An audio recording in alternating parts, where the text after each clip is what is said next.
অপরাধের সংজ্ঞা, অপরাধের উপাদান যেখানে আছে সেটার বিচার করার জন্য আমরা দৃঢ় সংকল্পবদ্ধ। যে কারণে আমরা বিচার চাই। বাংলাদেশের গত জুলাই বিপ্লবে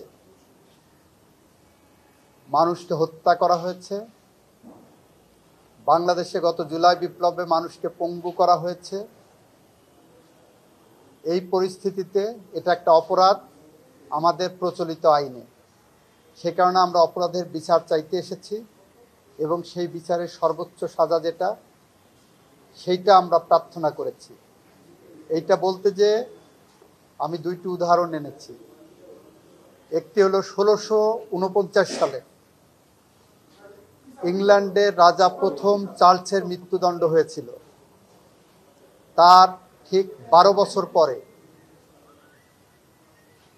যে ব্যক্তি গণতান্ত্রিক সংগ্রামের মধ্য দিয়ে এসে ক্ষমতা দখল করে, গণতান্ত্রিক সংগ্রামের মধ্য দিয়ে ক্ষমতায় যে গণহত্যার সাথে এবং মানবতা বিরোধী অপরাধের সাথে সম্পৃক্ত হয়েছিলেন, ইংল্যান্ডের শাসক ছিলেন, তার নাম ছিল অলিভার ক্রমওয়েল। তাকে মৃত্যুদণ্ডটা কিভাবে দেওয়া হয়েছিল আমরা বলেছি আমরা ওই রকম মৃত্যুদণ্ড চাই না।